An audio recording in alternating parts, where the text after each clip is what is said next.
Hello, welcome to today's lesson, and this is economics class. So today I'll be refreshing your memory on the national income, where you have to define what national income is. So national income is the estimated monetary value of all goods and services produced in a country during a specific period of time, usually a year. So that is what the country produced all throughout the year. So, and it is also the sum of individual income earned from production activities, which equals to all four factors of production. That is land, labor, capital, and entrepreneur. So then it is the sum of the total profit. Profit is the reward for entrepreneur, then interest, the reward for capital, wages, the reward for labor, and rent, the reward for land.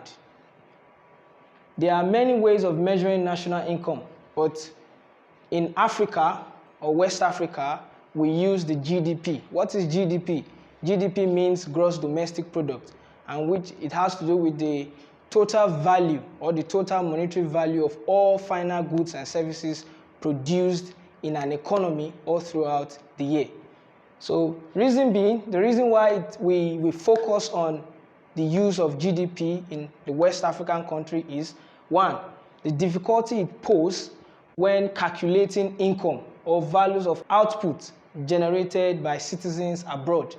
Difficulties to ascertain the output attributable to the use of foreign factors of production. That is, we are not taking into consideration the foreign investment or the investment from foreigners in the country.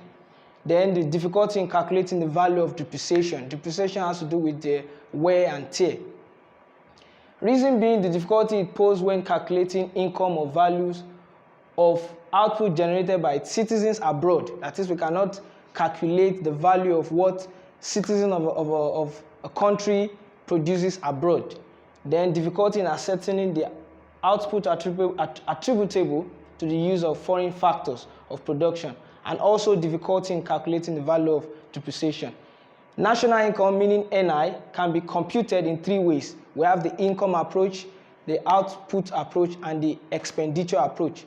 Income approach has to do with calculating all the earnings by the citizens, individuals, and business organizations, and including the government. Then we have the output approach, has to do with what the country or what the economy is producing throughout the year.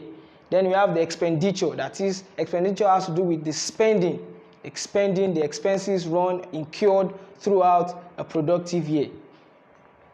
These three ways is used to arrive at the same goal, which is national income. National income, that is the income earned, must be equal to the output and must also be equal to the expenditure. The equation above means that when goods and services are produced by the factors of production meaning entrepreneurship, land, labor, and capital, they are paid for the total income received. That is, all the factors of production earn a reward, which is interest for capital, profit for entrepreneur, rent for land, then wages for labor. All these factors of production earn a reward. The factors of production cannot be paid more than the value of what they produce. That is, what they produce and what they earn must arrive at equality. So, that is, the value of output, that is goods and service, must be equal to the income paid to the factors of production, which produces such output. The total value of output generated by the factors of production constitutes the national product or national output. That is, Y equals O equals E. Y is the variable used in representing income, YO is the variable used in representing output, and E, the variable used in representing expenditure. Income approach has to do with recording and summing the individual income transactions occurring during a period of a year or a finite period length, usually a year. That is, the income received by individuals, business organizations or firms, and the government within a year of their participation in production. Then the output approach, or the net product approach, has to do with the measure of values of all the outputs and goods, output, that is goods and services produced in a country in a particular year, resulting in the country's gross domestic product, short form GDP. Expenditure approach measures income by recording and summing the expenditure, that is all the expenses incurred by both individuals, firms, and government agencies on goods and services in a country, usually or during a year period. So this is the formula or the equation used in representing this approach, that is Y, meaning national income, equals consumption, meaning C, represented by C, then S means savings, plus investment, I, then G, government expenditure, then X, meaning export, and M, meaning import. In a nutshell, it can be represented by Y equals C plus S plus I.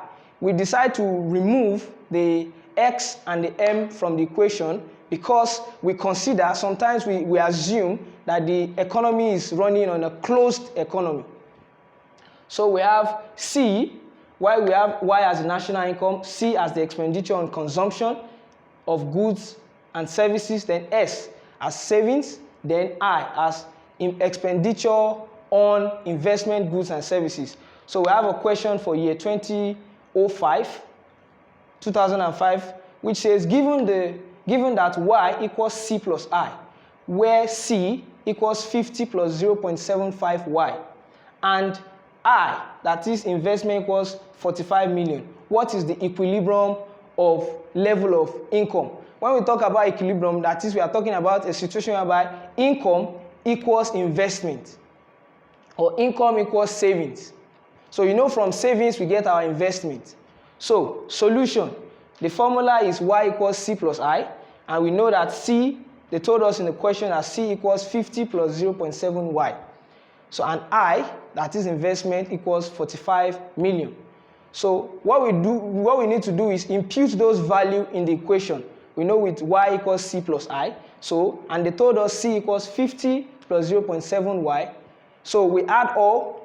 Y equals C, which is represented by 50 plus 0.7 Y, plus 45, that is investment. Then the next thing we do is we collect like terms. So that is, the 0.7 Y comes to the other side, that is the left side of the equation, while 50 and 45 remains the same. So we add, we sum it up, and we subtract 0.7 Y from Y, and we have 0.25 Y equals 95. The next thing is to divide both sides by the coefficient of Y. What is the coefficient of Y? That is 0.25. Then we have, when we divide, that is, Y will be left alone, while the coefficients will cut each other. Then we have 95 divided by 0.25. Then we have Y equals 380. So the answer is 380. So we'll be considering the topic, the multiplier concept. And this is defined as the measure of the effect of change in any of the components of aggregate demand, such as private consumption, private investment, government expenditure, exports, and imports. That is the changes in the national income. So it is the ratio of change in income to a change in any of the components of total spending. So that is change in the component of total spending, such as investment, such as expenditure, such as consumption, and so on. The theory of multiplier states that an increase in the consumer or business investment spending, when they say investment spending, that is the amount set aside for investment in a country, would produce a multiplier effect by raising the level of national income. That is, the purpose of every investment is to get or earn extra income. So that is, the multiplier effect is just to increase, increase or cause an effect in the national income in the long run.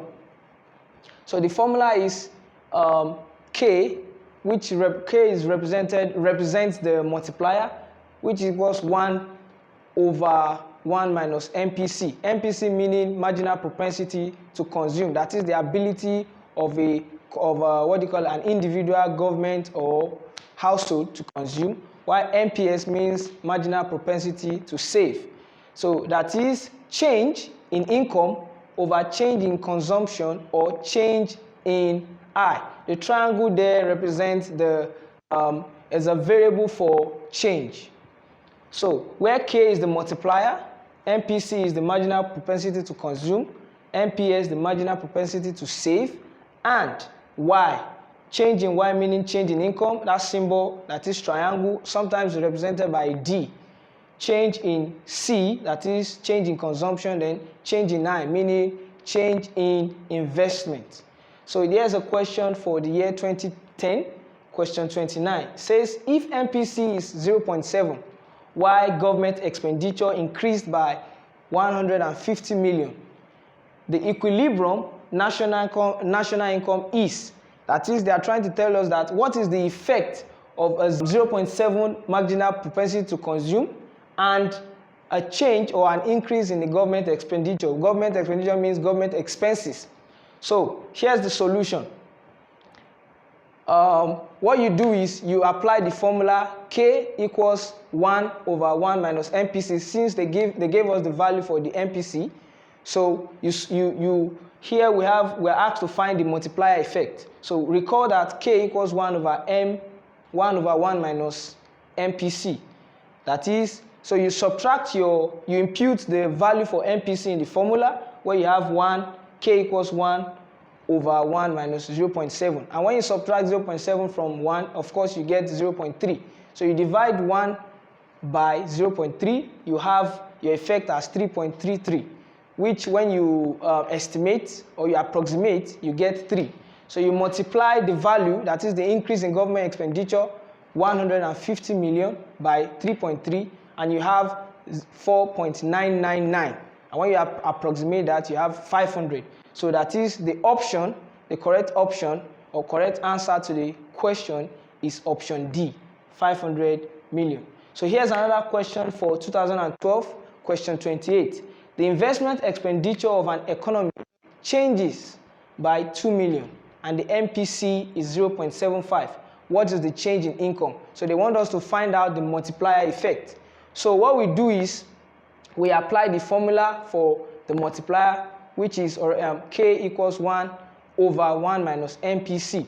So you impute the value for MPC, which is your 0.75. Then you have K equals 1 over 1 minus 0.75. So when you subtract 0.75 from 1, you have your 0.25. Then you have K equals 1 over 0.25. And when you divide 1 by 0.25, of course, you get 4. Then the change, that is the change, the multiplier effect is 4. Then you multiply the 4, that is the multiplier effect, by the original value, which is 2 million. So you have 8 million. So and the correct option or the correct answer to that question is 0.8 million. That is your option D. Then you have the theory of consumer behavior. So theory of consumer behavior has to do with how it's aimed at studying how consumers behave or react to either income, commodity, consumption, and say a product. So we define it as the study of how individuals, groups, or organizations select, buy, and use disposable ideas, that is ideas aimed at investment to earn extra income, then goods and services, products gotten from that has gone through the process of the factors of production to satisfy their needs and wants. What are needs? Needs are referred to as necessity or urgent resources which an individual needs. For example, you say take a consideration of a student that has one uniform and the uniform is badly torn. That means he or she needs to replace the uniform. So we call that as a need. That is, he needs to replace the uniform urgently. So what are wants? Wants are just wishful desires. They are just mere wishful desires. So, and that brings us to how a consumer reacts to all those needs, or how they solve those problems, all those needs and wants. So it has to do with how a consumer reacts to price, commodity, and consumption, as I said earlier. So it refers to the action of consumers in the marketplace. That is how, given everybody that goes to a market goes with a particular amount of income, and constrained by budget, that is, you have your scale of preference. And scale of preference has to do with the arrangement of wants in order of importance or priority. That is, in order of which is more pressing down to that which is least or less pressing. So, and every consumer goes to the market with a scale of preference, with the intention of maximizing the best or getting the best from the income they're given, the little income they have, and to get the best of commodities that will satisfy their desires. So utility has to do with the amount of satisfaction derived from consumption of a commodity at a particular time. So every consumer aim of purchasing any product is to satisfy their want. So if you buy a product today, you buy it for the main purpose of satisfying your want. So we have budget line and indifference curve, which explains or brings us to the theory of utility. So what is a budget line? A budget line shows the combination of two commodities. So that is, two commodities a consumer is able to consume given a budget constraint. That is, it shows the amount of money you have, trying to get the best of two commodities given the ability to choose two commodities given the amount of income or the little income you have. So what is a budget constraint? It represents all the combination of goods and services that a consumer may purchase given the current price within his or her given income. So we say price because price definitely changes with the level of market, the level of availability of resources, and so on. So an indifference curve, of course, is a curve that shows how a consumer behave when he consumes two products.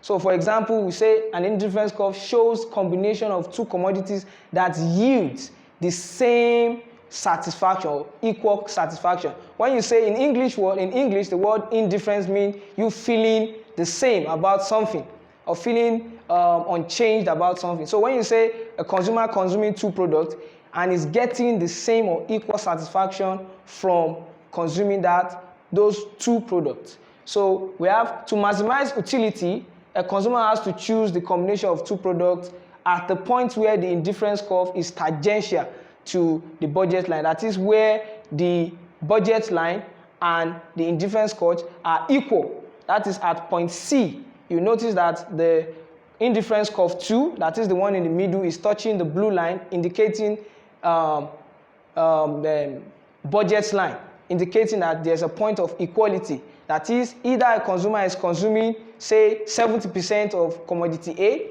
and 30% of commodity B, which is giving him equal, or it depends on the consumer. He might say 20% of A, 80% of B, or 50% of A, 50% of B.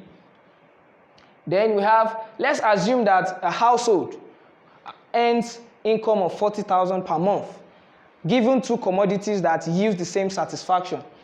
Good A costs 1,000 per unit, while good B costs 2,000 per unit. The household can decide to spend all its income on good A, which he will get about 40 units if he decides to spend only on A. And if he decides to spend only on B, he will get 20 units of that same commodity.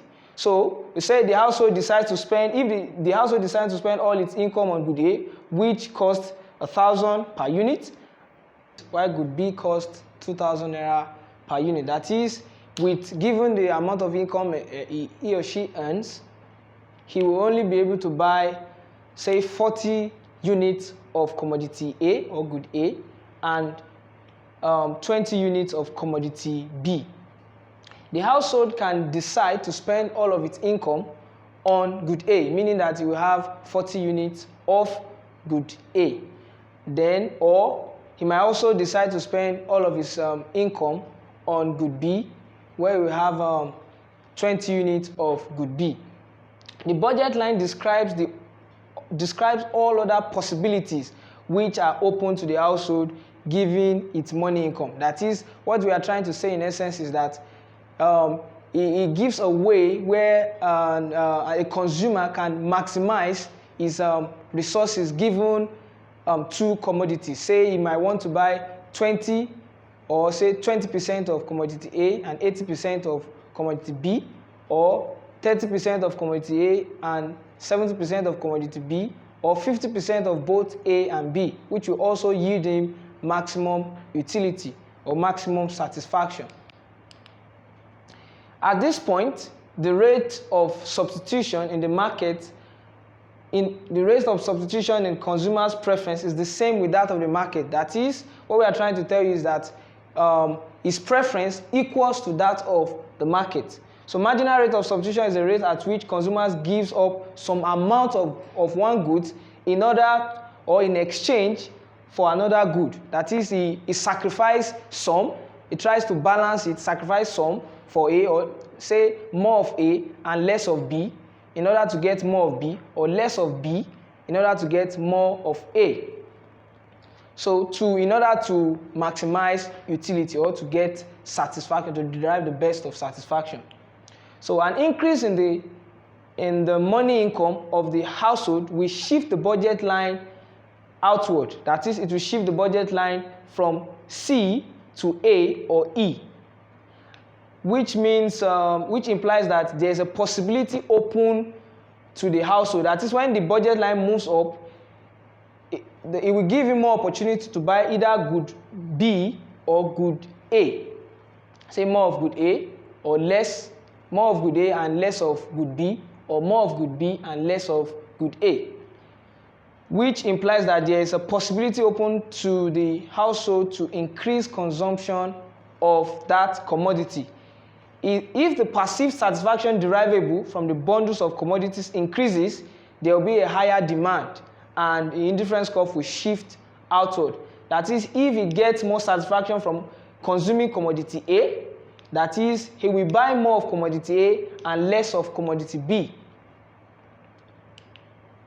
A decrease in money income will shift the budget line inward. That is, when what he earned, say suppose what he earned reduces, that is, the budget line will shift inward, meaning that he will buy less. What he's able to buy has reduced. His money income has reduced. His purchasing power has reduced. A decrease in money income will shift the budget line inwards and decrease consumption of possibilities. That is, the budget line will move from point C to point D. If the perceived derivable from the bundles of commodities decreases, the IC, meaning the indifference curve, that is the first, the second, indifference curve 1, indifference curve 2, and 3, will shift inward. That is, this particular one will shift inward to this third, become the third one. And quantity demanded of each bundle will lessen. That is, he will demand less of this, of good A, and less of good B in order to maximize satisfaction, given that his income has reduced. So here's a question for 2012, question 13 and 14. Question 13 says, the consumer is at equilibrium at point. We talk about equilibrium. Equilibrium has to do with a situation whereby his price or money or his income equals the commodity he consumes, equals the utility or satisfaction he derives from the commodity. That is, he's getting the best of the money spent. So consumption equilibrium refers to a situation in which a consumer derives maximum satisfaction with no intention to change it or subject it to a given price and his income, and his given income. So the point of the point of equilibrium is point X. Point K, I mean. Here is the point where it derives equilibrium. That is, its indifference curve equals the budget line, where the indifference curve crosses or cuts the budget line, which is point K. So the solution to that question, the consumer is at equilibrium at point K. Now here's, so I said, with no intention to change it and subject to a given price and its given income, the point of maximum satisfaction is attained at point K. So question 2004, I think we have question 14. To move from point M to K, the consumer has to increase A, consumption of X and reduce that of Y, B, expenditure on Y, C, expenditure on X, D, consumption of Y and reduce that of X. That is to move from point M to point K. This point M to this point. So that is when it moves from point M, that is, this is the what do you call it? The line for the axis for commodity X, and this is the axis for commodity Y. So moving from point M to K, that is, he will reduce that of what do you call it? Of commodity X and increase that of Y. And the correct option to that, or correct solution to that of what do you call it? The question 14 is D. That is, increase the consumption of Y and reduce that of Y, of X, I mean. So here's another question for 2004. Said in the diagram above, ST is the budget line. ST meaning here and here is the budget line. YI, Roman figure YI means indifference curve 1, Roman figure 2, indifference curve 2, and Roman figure 3, indifference curve 3, represent indifferent curves. A rational consumer will choose to consume at the point. So here they're asking us, at what point will the rational consumer be able, or will he prefer to choose to consume at? So what's a rational consumer? A rational consumer has to do with, we have different ways of defining a rational consumer. Or we say a rational consumer is someone that wants to maximize the best, or wants to get the best of his resources from the commodity he or she chooses to consume. So that is what we mean by a rational consumer. So a rational consumer wants to maximize or yield enough satisfaction from the resources he or she is spending. So in the diagram, given the budget line ST and indifference curve 1, 2, 3, they said a rational consumer will choose to consume at what point? So the point, I said equilibrium is a point whereby what he is consuming, the indifference curve equals the budget line. That is, what he is consuming equals to the amount he or she is spending. So a rational consumer will want to consume at this point. This is the point of equilibrium where the indifference curve is cutting the budget line. So a rational consumer will always want to maximize the best out of a commodity given its limited resources. So a rational consumer will choose to consume at, or choose to purchase commodity at point L. With this, we have gotten to the end of the lesson. So I wish you all the best in your exams. Thank you.